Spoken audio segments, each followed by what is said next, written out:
নমস্কার, শুরু করছি আজকের অনুষ্ঠান। আমরা আজকে আমাদের স্টেট কার্ড নিউজ রুমে পেয়েছি স্বেচ্ছাসেবী সংস্থা বা সংগঠন যাই বলুন না কেন, আমার পাঠশালার সম্পাদক মাননীয় সন্দীপ পাঠক মহাশয়কে। তার সঙ্গে পরিচয় করে দিই। আপনারা হয়তো অনেকেই চেনেন তাকে। তিনি একটা সংগঠন দীর্ঘদিন ধরে চালাচ্ছেন। সেই সংগঠন সংক্রান্ত বিভিন্ন কথা তার কাছ থেকে আজকে আমরা শুনবো। কীভাবে তিনি গড়ে তুললেন এরকম একটা সংগঠন বা প্রতিষ্ঠান, এবং উদ্যোগের পিছনে কিভাবে মনোবলটা কাজ করেছে, মনোবল পেয়েছেন কাদের কাছ থেকে, কারা সহায়তা করেছেন, এই সমস্ত খুঁটিনাটি বিষয়গুলো আজকে আমরা তার কাছ থেকে শুনবো, যেগুলো হয়তো আপনাদেরও ভালো লাগবে। প্রথমেই বলি, আপনার সংগঠনের নাম আমার পাঠশালা। পাঠশালা কথাটা যদি ভারতীয় শিক্ষা ব্যবস্থায় দেখা হয়, বহু পুরনো একটা শব্দ, এবং শিক্ষা কেন্দ্রিক যে ব্যবস্থা তার সঙ্গে এটা বহু প্রাচীন আমল থেকে জড়িত। এই আমার পাঠশালা নামটার মধ্যে পাঠশালা শব্দটাকে বেছে নিলেন কেন? পাঠশালা আমরা জানি যে আপনি যেটা বললেন খুবই বাস্তব, যে আগে যেমন গুরুকুল শিক্ষা ছিল, তো এই পাঠশালা যে নামটার মধ্যে একটা শিক্ষা এবং ছাত্রছাত্রীর যে আন্তরিকতা, এটা একটা জড়িত হয়ে আছে বহু বছর পূর্বে। তো সেই থেকে পাঠশালা শব্দটি এসেছে, এবং পাঠশালাটা সকলের কাছেই মানে খুবই পরিচিত একটা নাম। পাঠশালা বললে মানে সেখানে কি হয় বা কি বুঝতে পারবে, কি উদ্দেশ্যে সেটা কাজ করে, সেটা পুরোপুরি সকলের কাছে একটা পরিষ্কার একটা আইডিয়া চলে আসে। এই হিসাবে পাঠশালা শব্দটাকে নেওয়া হয়েছে। আর আমার যে শব্দটা নেওয়া হয়েছে, আমার পাঠশালার যে আমার কথাটা নেওয়া হয়েছে, আমার বলতে এটাকে মানে প্রত্যেকেই যখন বলবে আমার পাঠশালা, অর্থাৎ এটা কারণ কোনো ব্যক্তি কেন্দ্রিক বা ব্যক্তিগত ব্যাপারে থাকছে না। ছোট ছোট বাচ্চারাও যখন বলবে যে কোথায় যাচ্ছিস, না আমার পাঠশালা, তারাও নিজেদের মতো করে ভাববে, নামটার মধ্যে একটা একাত্মতা অনুভব, একদম। আর সেই সঙ্গে আর একটা যেটা উদ্দেশ্য ছিল, মানে তিনটে শব্দের প্রথম অক্ষরগুলোকে নিয়ে আমার পাঠশালা তৈরি হয়েছিল, আমার কথাটা তৈরি হয়েছিল। আচ্ছা, কি রকম? যেটা হচ্ছে আন্তরিকের আ, মানবিক এটা মানে মা, আর একটা হচ্ছে রসনবধ। আচ্ছা, রসনবধ যেটা হচ্ছে আকর্ষণীয় বা অমৃত দিয়ে পূর্ণ। এই তিনটে শব্দের প্রথম অক্ষরগুলোকে নিয়ে আমার শব্দটা তৈরি হয়েছে। খুব সুন্দর। আচ্ছা, নামের ব্যাপারটা খুব সুন্দর বোঝা গেল। এবার যদি দেখি আপনাদের সংগঠনটা গড়ে তোলার পিছনে বা যে মানসিকতা কাজ করেছে আর কি, শুনছিলাম যে পিছিয়ে পড়া ছাত্রছাত্রীদের জন্য, সমাজে যারা পিছিয়ে পড়েছে, তো এদেরকে নিয়ে কাজ করার যে ইচ্ছাটা, মানে এদের জন্য কিছু করতে হবে, করাটা আমার কর্তব্যের মধ্যে পড়ে, এই ভাবনা চিন্তাটা এলো কিভাবে যদি একটু বলেন? এটা একটা ঘটনা আছে। তো সেটা হচ্ছে কোভিডের সময় যখন বিভিন্ন মানুষের একটু অসুবিধার মধ্যে পড়েছিল, সেই সময় আমাদের এই স্বেচ্ছাসেবী সংস্থার পক্ষ থেকে সমস্ত বিধি মেনে, নিয়ম কানুন মেনে আমরা বিভিন্ন জায়গায় যতটা পেরেছি আমাদের সামর্থ্য মতো এই সমস্ত মানুষদের কাছে দাঁড়াতে পেরেছি। আচ্ছা। তো সেই সময় আমরা বিভিন্ন জায়গায় কাজ করতে করতে আমরা ওই নবাবহাট তালপুকুরে উপস্থিত হয়েছিলাম। আচ্ছা। তো সেই সময় ধরুন শুকনো খাবার দাবার বা স্যানিটাইজার বা সাবান, এই সমস্ত জিনিসগুলো, মাস্ক বিতরণ করা হতো। তখন এই কাজগুলো করতে করতে আমরা তালপুকুরে, আমরা নবাবহাটের কাছে তালপুকুরেও পৌঁছাই। তো সেই সময় দেখলাম বেশ কিছু বাচ্চা ওখানে ঘুরে বেড়াচ্ছে বা হচ্ছে। তো ওনারা মানে গার্জেনদের সঙ্গে কথা বলে যা জানা গেল, ওরা মানে স্কুলেও পড়ে, অনেকে পড়ে, মানে ছুটে বেড়াচ্ছে। তো জিজ্ঞেস করা হলো, তখন ওনাদের তরফ থেকেই একটা আবেদন এসেছিল যে বাচ্চাগুলোকে যদি আপনারাও কিছু ইয়ে করতে পারেন, মানে পড়াশোনার ব্যাপারে যদি একটু মানে পাশে দাঁড়ান। তো সেই হিসেবে আমরা তখন ঠিক করেছিলাম কোভিড পরবর্তী পর্যায়ে আমরা যদি সম্ভব হয় তো সকলে মিলে বাচ্চাগুলোর জন্য কিছু করার ব্যবস্থা করব। সেই সূত্রে ওনার 2021 সালের 17 সেপ্টেম্বর আমার পাঠশালার উদ্বোধন হয়, এবং উদ্বোধন করেছিলেন মাননীয় সন্তু মহারাজ মহাশয়, আচ্ছা, সুভাষপল্লী সারদা আশ্রমে মহারাজ মহারাজ মহাশয়, ওনার দ্বারাই ওটা উদ্বোধন হয়েছে। সেই থেকে মোটামুটি চলছে। আচ্ছা, আপনাদের সংঘ কার্যালয়টা কোথায়? আমাদের কার্যালয়টা হচ্ছে ওই নবাবহাটে, তালপুকুরে। আচ্ছা আচ্ছা। তো ওখানে কালী মন্দির আছে, কালী মন্দিরের চাতালি আমরা পড়াশোনা করাই। আচ্ছা আচ্ছা, বাহ, খুব ভালো।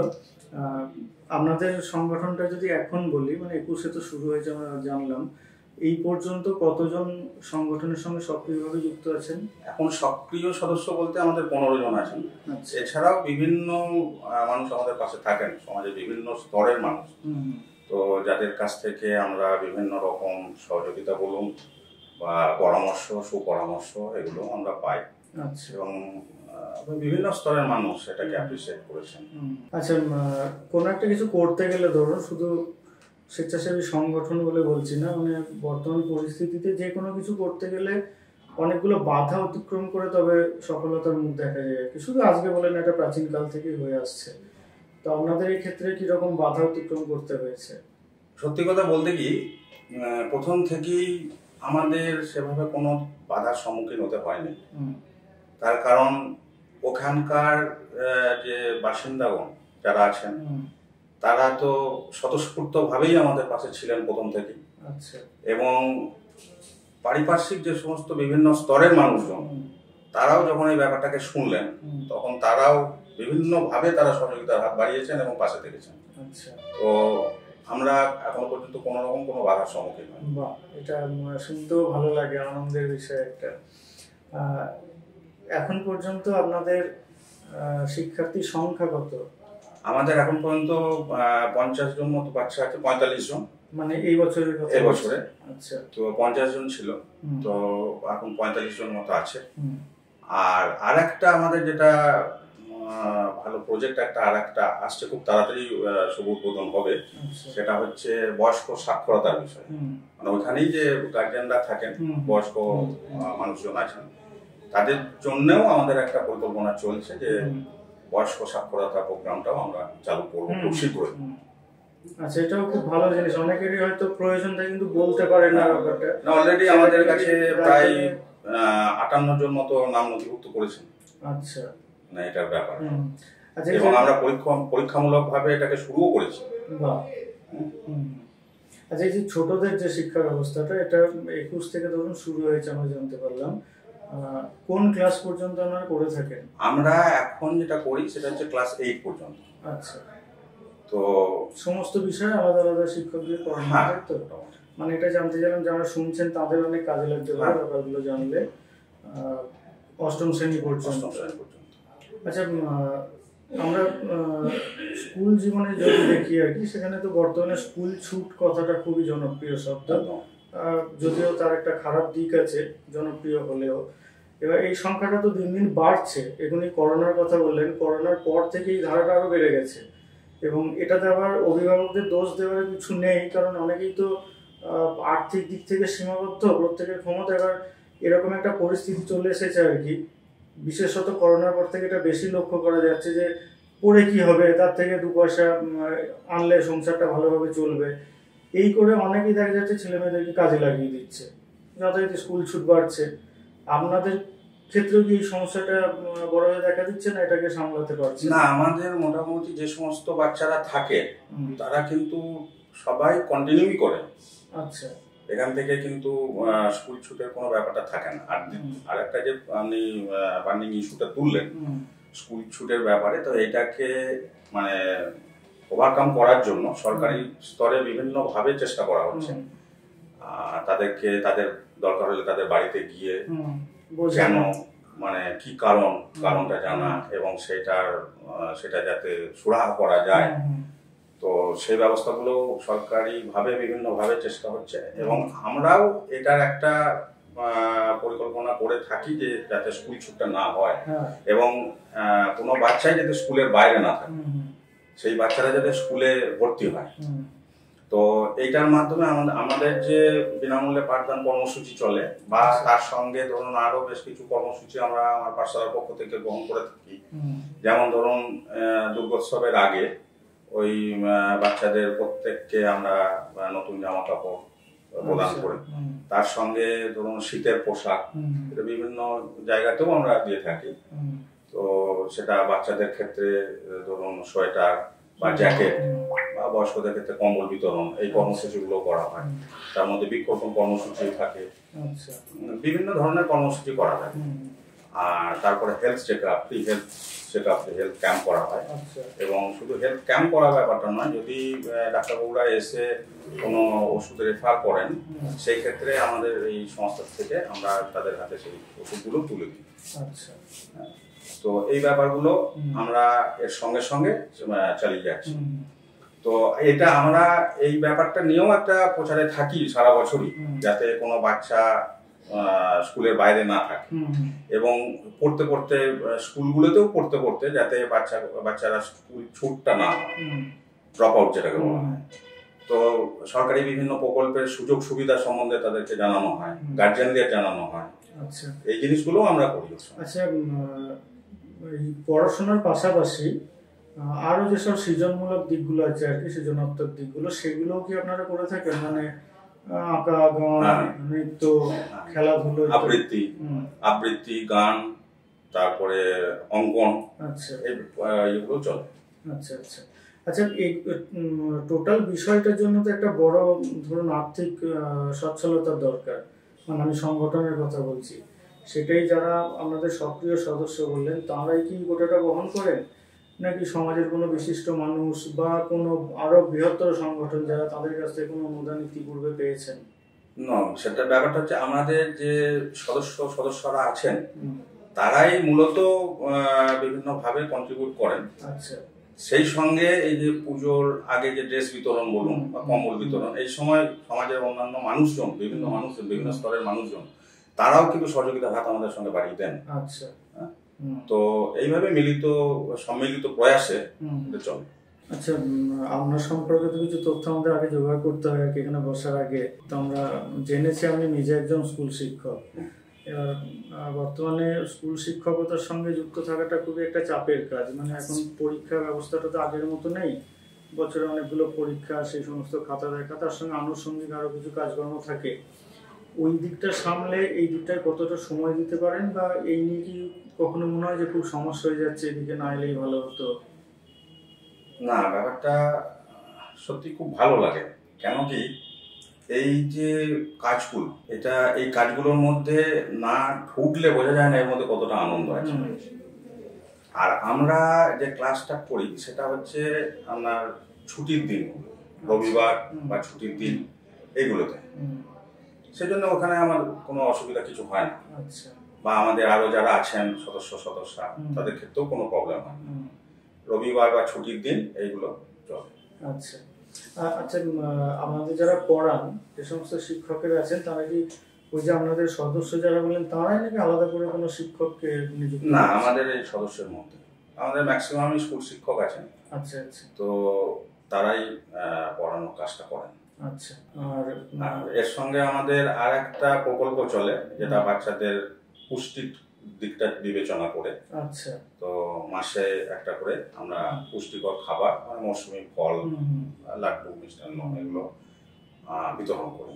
আচ্ছা, এটা কখন করেন? মানে কি মাসে একবার না সপ্তাহে একবার? না, এটা মাসে একবার করি, একটা প্রোগ্রামটা হয়। ওটা পুষ্টির দিকটাও বিবেচনা করা হয়, এবং সেই বিবেচনা করে পুষ্টির দিশা বলে একটা কর্মসূচি চলে। আচ্ছা, এছাড়া খেলাধুলার জন্য আমরা বার্ষিক একটা ক্রীড়া প্রতিযোগিতারও ব্যবস্থা করি। সেই জায়গাগুলো যাতে শরীর গঠনের ক্ষেত্রে কাজে লাগে, এবং বিভিন্ন গুরুত্বপূর্ণ দিন, মহাপুরুষের জন্মদিন, বিভিন্ন মহাপুরুষের জন্মদিনগুলো পালন করা হয়। স্বাধীনতা দিবস, প্রজাতন্ত্র দিবস, এই জিনিসগুলো যাতে ছোট থেকেই তাদের এই সৌভ্রাতৃত্ব বোধ, দেশাত্মবোধ, এই জায়গাগুলো তৈরি হয়। আচ্ছা, মহাপুরুষদের কথা যখন উঠলো, তখন জানতে ইচ্ছা করে যে মানে এমন কাউকে দেখে কি মনের মধ্যে এই প্রেরণাটা কাজ করে আরো বেশি করে, যে কিছু একটা করতে হবে? যেমন বিবেকানন্দের একটা কথা আমার নিজের খুব ভালো লাগে, যে পৃথিবীতে যখন এসেছিস তখন একটা দাগ রেখে যা।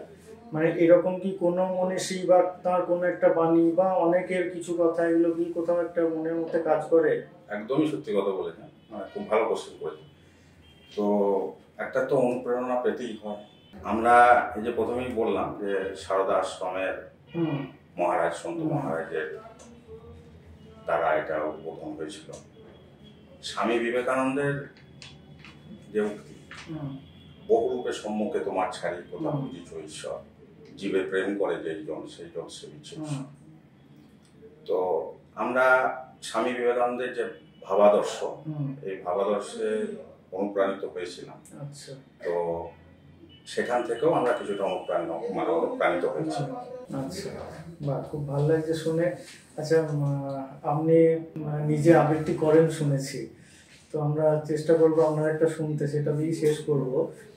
তার আগে আরো একটা বিষয় জেনে নেই। আচ্ছা, এবার যদি আপনাদের ভবিষ্যৎ পরিকল্পনা কি সে সম্পর্কে একটু বলেন। ভবিষ্যৎ পরিকল্পনা বলতে একটা তো বললাম যে আমাদের বয়স্ক সাক্ষরতার যে কর্মসূচি, ওটা আমাদের খুব শীঘ্রই আমরা উদ্বোধন করতে পারবো আশা করছি। আমরা পরীক্ষামূলকভাবে একটা শুরু করেছি, সেখানে বহু মানুষজনের সাড়াও পেয়েছি। তো আশা করি খুব শীঘ্রই আমরা এটাকে উদ্বোধন করব। আর একটা হচ্ছে বিভিন্ন সময়ে আমরা দেখেছি মানুষের রক্তের খুব প্রয়োজন, তো রক্তদান জীবনদান কথাই আছে। তো এই রক্তদান কর্মসূচিরও একটা আমাদের পরিকল্পনা আছে, যদি সম্ভব হয় আমরা এটাও একটা। আচ্ছা, এর সঙ্গে আমার একটা অনুরোধ রইল, আপনারা যখন করছেন কাজটা, আমি বলবো যেটা অষ্টম শ্রেণী পর্যন্ত করছেন, এটাকে মাধ্যমিক স্তরে উন্নীত করুন। ওটা আশা করি অনেকের কাজে লাগবে। ওটা আমাদেরও পরিকল্পনার মধ্যে আছে, কিন্তু এখন সদস্যের সংখ্যা একটু সংকুলান না হওয়ার জন্য আমরা ওই জায়গাটায় এখন এগুতে পারিনি। তা না হলে ধরুন শুধু মাধ্যমিক পর্যন্ত কেন, আমরা উচ্চ মাধ্যমিক পর্যন্ত যদি করতে পারি যতটা সম্ভব আমাদের দ্বারা, যেহেতু টিচারের সংখ্যা সংকুলান নয় এই মুহূর্তে, সেই জন্য আমরা যে কাজটা করতে হবে সেটা তো একটু ভালো করে করতে হবে। সেই জন্য আমরা এখন এই পর্যন্ত রেখেছি। এবার টিচার সংখ্যা যদি আমাদের বেড়ে যায় বা সংকুলান হয়ে যায়, তখন আমরা আমাদের পরিকল্পনার মধ্যে ওটা আছে। খুব ভালো, এটা পূর্ণতা পাক, এই আশা রাখবো। আচ্ছা, এবার আমি যদি একটা আবৃত্তি শোনান আমাদের, এটার মধ্য দিয়ে শেষ করবো। আমি বিশ্বকবি রবীন্দ্রনাথ ঠাকুরের ভারত তীর্থ কবিতাটি একটু আবৃত্তি করে শোনাচ্ছি। হেমোর চিত্ত পুণ্য তীর্থে জাগরে ধীরে, এই ভারতের মহামানবের সাগর তীরে। হেথায় দাঁড়ায় দুবাহু বাড়ায় নমি নর দেবতারে, উদার ছন্দে পরমানন্দে বন্দন করি তাঁরে। ধ্যান গম্ভীর এই যে ভূধর, নদী জপমালা ধৃত প্রান্তর, হেথায় নিত্য হেরো পবিত্র ধরিত্রী রে, এই ভারতের মহামানবের সাগর তীরে। কেহ নাহি জানে কার আহ্বানে কত মানুষের ধারা, দুর্বার স্রোতে লোকতা হতে সমুদ্রে হলো হারা। হেথায় আর্য, হেথা অনার্য, হেথায় দ্রাবিড় চীন, সখুন্দল পাঠান মোগল এক দেহে হলো লীন। পশ্চিম আজি খুলিয়াছে দ্বার, সেথা হতে সবে আনে উপহার। দিবে আর নিবে, মিলাবে মিলিবে যাবে না ফিরে, এই ভারতের মহামানবের সাগর তীরে। রণধারাবাহী জয়গান গাহি উন্মাদ কলরবে, ভেদি মরুপথ গিরি পর্বত যারা এসেছিল সবে, তারা মোর মাঝে সবাই বিরাজে, কেহ নহে নহে দূর। আমার শনিতে রহেছে ধ্বনিতে তারি বিচিত্র সুর। হে রুদ্রবীণা বাজো বাজো বাজো, ঘৃণা করি দূরে আছে যারা আজো, বন্ধন আসিবে তারাও আসিবে দাঁড়াবে ঘিরে, এই ভারতের মহামানবের সাগর তীরে। হেথা একদিন বিরামবিহীন মহাঙ্কার ধ্বনি, হৃদয়তন্ত্রে একের মন্ত্রে উঠেছিল রণরণী। তপস্যা বলে একের অনলে বহুরে আহুতি দিয়া, বিভেদ ভুলিল জাগায়ে তুলিল একটি বিরাট হিয়া। সেই সাধনার সেই আরাধনার যজ্ঞশালায় খোলা জিদার, হেথায় সবারে হবে মিলিবারে আনত শিরে, এই ভারতের মহামানবের সাগর তীরে। সেই হোমানলে হেরো আজি জলে দুঃখের রক্ত শিখা, হবে তা সহিতে মর্মে দহিতে আছে সে ভাগ্যে লিখা। এ দুঃখ বহন কর মোর মন, শোনরে একের ডাক, যত লাজ ভয় কর কর জয়, অপমান দূরে থাক। দুঃসহ ব্যথা হয়ে অবসান, জন্ম লোভিবে কি বিশাল প্রাণ, পোহায় রজনী জাগিছে জননী বিপুল নীরে, এই ভারতের মহামানবের সাগর তীরে। এসো হে আর্য, এসো অনার্য, হিন্দু মুসলমান, এসো এসো আজ তুমি ইংরাজ, এসো এসো খ্রিস্টান, এসো ব্রাহ্মণ সূচি করি মন, ধরো হাত সবাকার, এসো হে পতিত করো অপনীত সব অপমান ভার। মার অভিষেকে এসো এসো তরা, মঙ্গল ঘট হয় নিজে ভরা, সবারে পরশে পবিত্র করা তীর্থ নীরে, আজি ভারতের মহামানবের সাগর তীরে। চমৎকার, আপনার গলার গাম্ভীর্য অসাধারণ, খুব ভালো লাগলো। আক্ষরিক অর্থেই ভারত প্রত্যেকের কাছে, প্রত্যেক মানবতা প্রেমীর কাছে তীর্থ হয়ে উঠুক, এই শুভকামনা রেখে শেষ করছি আজকের অনুষ্ঠান। ভালো থাকবেন। এতক্ষণ আমি সঙ্গে ছিলাম সুকান্ত প্রামাণিক।